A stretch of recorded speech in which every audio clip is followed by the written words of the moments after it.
Welcome back to Math Concepts. We're going to continue our work with truth tables. So remember, truth tables give us a way to understand what the truth value of a compound statement should be.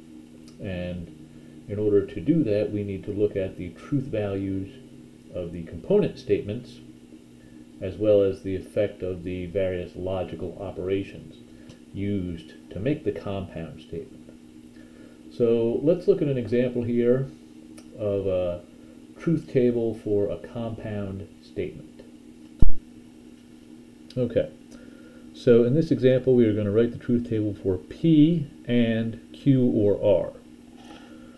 Now if you check out the previous video, you will see that this table is quite a bit bigger than the one I had to use in the previous video.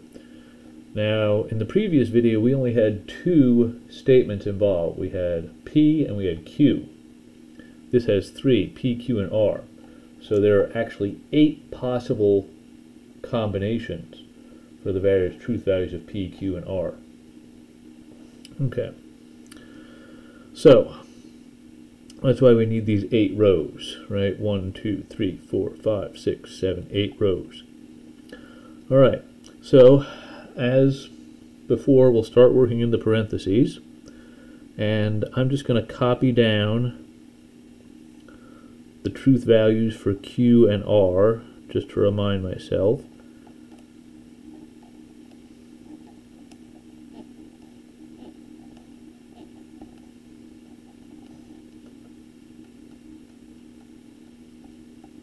Okay, that's 8 of them. And now the truth values for R, they're alternating true, false, true, false, true, false, true, and false. And now we apply the OR operator to these two columns. So let me kind of keep track of what column I'm filling out at what step. So that was first, this was second. And now we fill out the OR. And remember, this is going to get a true if at least one of the two inputs on either side is true. So remember, at least one true gives us a true. So the only time I put a false is when both of the inputs are false. Okay, so that was my third step. My fourth step, I'm just going to copy down the truth values for the statement P.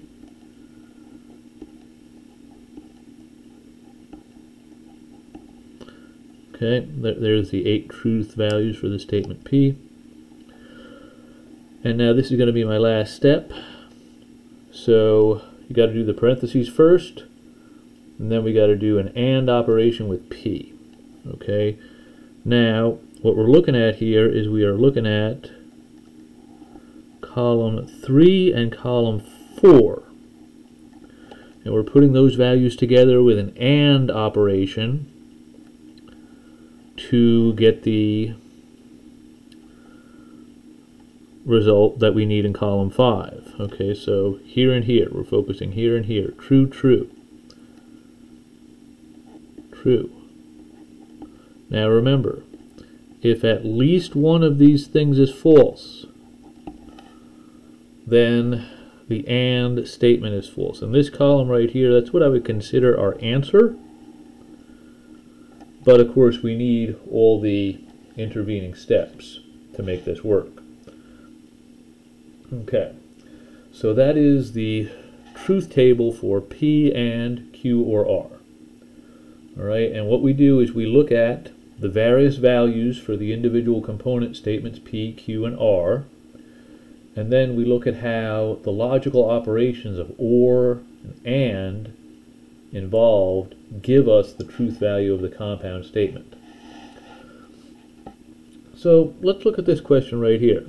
What can we say about P and Q or R? If P is true, Q is false, R is true. So true, false, true. Well, let's look up at the truth table. Okay, true, false, true. That's right here. Okay, the third row. Okay. P and Q, or R is true in that case. What if P is false? Okay, notice this question didn't give us any information about the other parts of the statement. Well, look right here. Whenever P is false, the whole thing is false. Okay, so P and Q or R is false. Okay, so the truth table is what we can use to help us figure out the truth value of the compound statement based on the truth value of the component statement.